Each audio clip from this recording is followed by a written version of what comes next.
आपण माने मात्र दुर्गा कवच को मानो गोटे थर दिन को पढ़े आपण मानकर शारीरिक असुस्थता जो माँ मानकर अच्छी झी मानकर अच्छी माँ निश्चिंत भाव में ताहा दूर हेबो।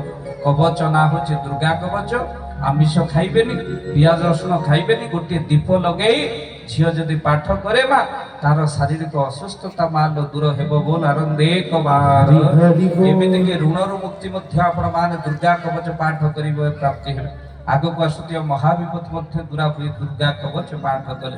भक्त बंधु ये कथा शास्त्र रे लिखा है, बाई पुराण रे मध्य लिखा है। भक्त बंधु देवी भागवत रे मध्य दुर्गा कवच रे कथा मध्य आसन जहाँ जीवन भितर साधु माने आम जीवन में अनेक जो समस्या आसो ता पूर्व आमर समाधान लिखि दैछन। तेणु भक्त बंधु आपण मान कहीं कथा कहूँ माँ जगतर साहा हेले माँ पूजाटा को निष्ठा घरे मध्य आपण माने माँ पूजा आपण माने करि परिबे।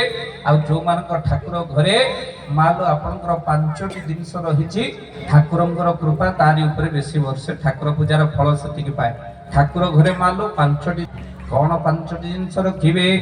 ठाकुर घरे निहति गंगा जल रखिबे, देवींकर पूजार फल आपण माने प्राप्ति करिबे।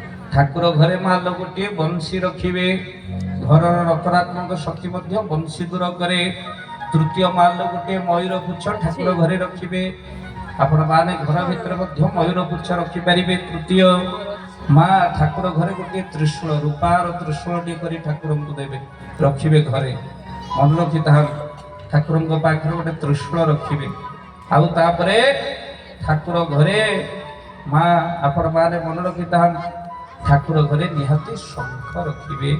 आउ हे सुधी सज्जन ठाकुरंकर कृपा शंख दिए सुख।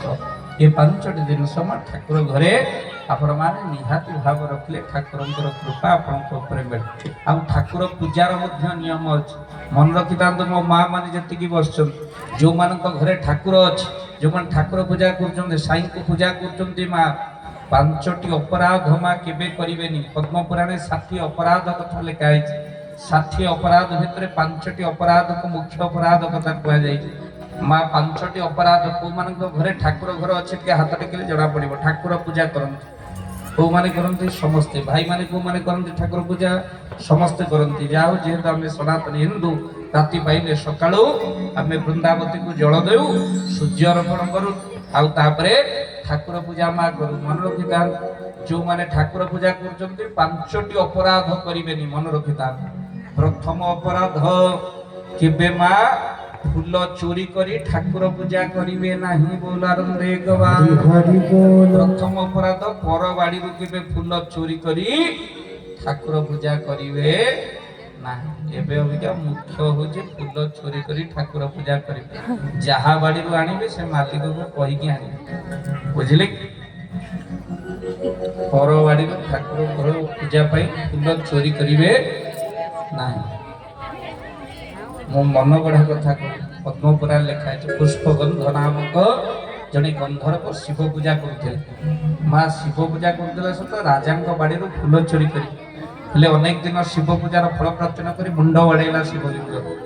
शिव प्रकट है कहले कौन पाई कांदुछु पूजार फल मिले ना। पूजा जो फूल कौ क्या बाड़ी जानते राजा बाड़ी ना जहाँ देखिए राजा केतटी राज्य को जीति सारे। बोल आनंदे फूल आपण आनिबे, आपण ठाकुर पूजा करिबे, फल सी प्राप्ति करिबे। तेणु फूल चोरी करी केबे ठाकुर पूजा करिबे ना। गोटे भाद्रव मास रे आगु को आछि पूजा झियो माने आम पटे करन्ते, आपण पटे करन्ते कि नाही मु जाने ना। से होछि खुदुरुकुणी ओषा करन्ते ना एपटे करन्ते ना। खुदुरुकुणी पूजा करन्ते माँ जो रुक्मिणी भगवान कृष्ण सहित प्रति जुगे राधा को देखिले रुक्मिणी कांदिले। आउ से तप कले माँ सूर्य को उपासना कले रविवार दिन। से भगवान प्रसन्न हेले। कृष्ण कहले जाओ रुक्मिणी तुम्हें कलिजुगे तुम पूजा हम, तुम राधा पूजा देखी जेहेतु कष्ट भोग कर कलिजुगे तुम्हें बाल्य अवस्था तप कर तो क्षुद्र रुक्मिणी ताकू परवर्ती मुहूर्त में कहगला क्षुद्रुकुणी। क्षुद्र रुक्मिणी से होती क्षुद्र रुक्मिणी। तेणु आपण माने तो जेहेतु रविवार मोर तप करिच रविवार दिन ये पूजा हम। बालिका माने करिवे आउ माँ बालिका माने कले खुदुरुकुणी। अनेक जगह अच्छे अनेक जगह ना, किंतु खुदुरुकुणी एपटे अच्छी कि नहीं ଅଛି। ଆଉ ଯେତେକ ପୂଜନ୍ତି ଖୁଦୁରୁକୁଣୀ ସେତେକ ସବୁ ଫୁଲ ଚୋରୁଣୀ ସତ୍ୟ। ଆଉ ରାତି ପାହିଲେ, ପାହିବା ତ ଦୂରର କଥା, ରାତି ଦିଟାରୁ ତ ଆମେ ଥରେ ପ୍ରୋଗ୍ରାମରେ ଫେରୁଛେ, ଶନିବାର ହେଇଥାଏ, ମା 3ଟା ଯାକ ଡେଇଁଲେ ଗଛରୁ। ମୋ ଡ୍ରାଇଭର କହୁଛି ଭୂତ, ନା ଆମେ ରବିବାରେ କାଲି ଭୂତ କୋଉଠି ଆସିବେ? ଫୁଲ ଜରି ଧରିଛନ୍ତି, ଭୂତ ଫୁଲ ଜରି ଧରେ ସବୁ। ଗାଡି କେମିତି ଡ୍ରାଇଭର ଡାହାଣ କାଟିଦେଲା, ନହେଲେ ଗୋଟେ ତା ଭିତରୁ ସଫା ହେଇଯାଇଥାନ୍ତା। ତେଣୁ ହେ ସୁଧୀ ସଜ୍ଜନ, ଆପଣ ମାନେ ମନ୍ଦ କେବେ ଫୁଲ ଚୋରି କରିବେ ନାହିଁ। ଗୋଟିଏ ଫୁଲରେ ପଛେ ଠାକୁର ପୂଜା କରନ୍ତୁ, ଯାହାଠୁ ଫୁଲ ଆଣିବେ ମା ଏମିତିକି ସରକାରୀ ଗଛରୁ ଆଇଲେ ତା ଦେହରେ ନେଇ ଜଳ ଦେବେ। ଦିନେ ଜଳ ଦେଉନଥିବା ଫୁଲ ଗଛରୁ ଫୁଲ ତୋଳିବାର ଅଧିକାର ବି କାହାର ନାହିଁ। ମନ ରଖିଥା, ଗଛର ଯତ୍ନ ଦେବେ ନା ଖାଲି ଫୁଲ ତୋଳି ଠାକୁର ପୂଜା କରିବେ। ତେଣୁ ନିଶ୍ଚିନ୍ତ ଭାବରେ ଆପଣ ମାନେ ଫୁଲ ଆପଣ ମାନେ ଚୋରି କରିବେନି। ଦ୍ୱିତୀୟ ଅପରାଧ, ଯେଉଁମାନେ ଠାକୁର ଘରେ ଠାକୁର ପୂଜା କରୁଛନ୍ତି, ଗୁରୁଙ୍କୁ ପୂଜା କରୁଛନ୍ତି, ଋତୁ ଅନୁସାରେ ଫଳ ଯିଏ ଆଜ୍ଞା ଠାକୁରଙ୍କୁ ସମର୍ପଣ ନ କରେ ସେ ଅପରାଧ। ଋତୁ ଅନୁସାରେ ଫଳ, ମାଲୋ ଖରାଦିନେ ଆମ୍ବଟିଏ ପାଚିଛି, ନଡ଼ିଆଟିଏ ହେଇଛି, କଦଳୀଟିଏ ହେଇଛି, ଋତୁ ଅନୁସାରେ ଭଗବାନଙ୍କୁ ନ ଦେଇ ସର୍ବପ୍ରଥମେ ଆଗ ନିଜେ ଖାଇବେ। ପୂର୍ବର ପରମ୍ପରା ଥିଲା, ଠାକୁର ଘରେ 2ଟା ରଖି ଦେଉଥିଲେ, ଏବେ ଆଉ ସେ ପରମ୍ପରା ନାହିଁ। ତେଣୁ ଋତୁ ଅନୁସାରେ ଫଳ ଯିଏ ନ ଦେଇ ପ୍ରଭୁଙ୍କୁ ନିଜେ ଭକ୍ଷଣ କରେ ସେ ଅପରାଧ। ତୃତୀୟ ନମ୍ବର, ଠାକୁର ଘର କେବେ ଅପରିଷ୍କାର ରଖିବେନି, ମହା ଅପରାଧ। ଏଠି ଧୂପକାଠି ପଡ଼ିଲାନି ତ ସେପଟେ ଡିଆସିଲି ପଡ଼ିଲାନି, ଡିଆସିଲି ବାହାରି ପଳେଇ ଠାକୁରଙ୍କ ଘରେ ପଡ଼ିଗଲା। ଆଉ ବେଳେବେଳେ ଠାକୁରଙ୍କୁ ଏତେ ଫୁଲ ଚନ୍ଦନ ଦେଇଥିଲେ ଧରିକି ଯେ ମୁଁ ବେଳେବେଳେ ଜଗନ୍ନାଥকে କାଳି କିଏ ଜାଣିପାରେ ନା, ସେ ଚନ୍ଦନରେ ତ ମୁହଁ ଫୁଲ ହେଇଯାଇଥିବ ଠାକୁରଙ୍କର। ଅଣନିଶ୍ୱାସୀ ପ୍ରଭୁଙ୍କୁ ରଖିକି ପୂଜା କରୁଥିଲେ, ଚନ୍ଦନ ଦେଇ ଦେଇ ତାଙ୍କ ମୁହଁ ଉପରେ ଗୋଟେ ଗୋଟେ ବିଣ୍ଡା କରିଦେଇଥିଲେ। 2ଟା ବଥ ଠାକୁରଙ୍କ ଉପରେ ହେଇଥିବ ଗୋଟେ ଗୋଟେ ଜାଗା।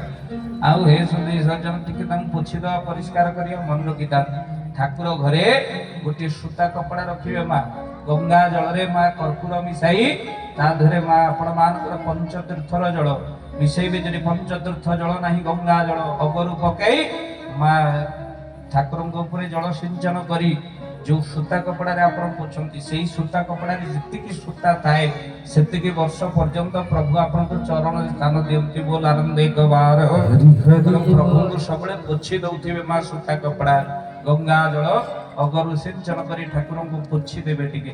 ଆଉ ଭକ୍ତବନ୍ଧୁ କାହିଁକି ଏ କଥା କହୁଛି, ଠାକୁର ଘର ଯିଏ ପରିଷ୍କାର ପରିଚ୍ଛନ୍ନ ନ ରଖେ ସେ ଅପରାଧ। ଇଏ ତୃତୀୟ ଅପରାଧ। ଚତୁର୍ଥ ଅପରାଧ, ଠାକୁର ଘରେ ମାଲ କାହାର ନିନ୍ଦା କରିବେନି, କାହାର ପ୍ରଶଂସା କରିବେନି। ଜଣେ ଜଣେ ଠାକୁର ଘରେ ଗୋଡ଼ ନମ୍ବେଇ ବସିକି ତା ଝିଅ ଏମିତି କଲା, ତା ପୁଅ ସେମିତି କଲା, ଇଆଡେ ମନ୍ଦିରକୁ ଆସିଥିବେ ମହା ଅପରାଧୀ ହୁଅନ୍ତି। ଜମା ଠାକୁର ସାମ୍ନାରେ କାହାର ନିନ୍ଦା କରିବେନି, କାହାର ପ୍ରଶଂସା କରିବେନି। ଆଉ ପଞ୍ଚମ ଅପରାଧ, ଠାକୁରଙ୍କ ସାମ୍ନାରେ କେବେ ଉଚ୍ଚ ପାଟିରେ କଥାବାର୍ତ୍ତା କରିବେନି। ଠାକୁର ବସିଛନ୍ତି ବୋଲି ମାନ୍ୟତା ଦେବେ। ଠାକୁର ଅଛନ୍ତି, ଆମେ ଠାକୁରକୁ ଅତି ଜୋରେ ଚିଲେ ଏ ସେଠି ଭୋଗ ଥୋ, ଏ ଧୂପ ଏତେ ଜୋରେ ନିରବତା।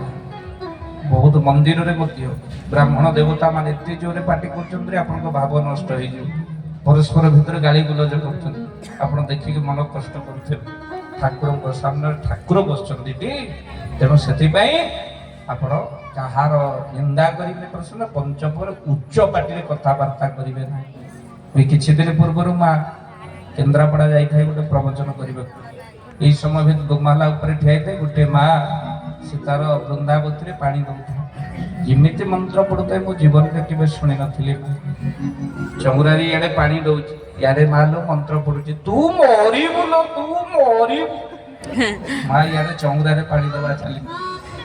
ଦେଖନ୍ତୁ ମା, ଇଏ ହଉଛି ମନ୍ତ୍ର। ଇଏ ଶୁଣୁ ଶୁଣୁ ତା ଯାହାକୁ ସେ ଗାଳି କରୁଛି। ଇଆଡେ ଠାକୁର ପୂଜା ଜୋରରେ ଚାଲ, ତୁ ମରିବୁ, ତୋତେ ସାପ କାମୁଡ଼ିବ, ଘଡଘଡି ପଡିବ ତୋ ଉପରେ। ତେଣୁ ମା ये पंचम अपराध केवे करिवे। आज देवता माने उपासना करछन्ति मां जगत जननी मांकर ना होछि दयामय कल्याण कलावा। कंस 6 पुत्र को बाड़े मारिला, सप्तम गर्भ हरण हैला,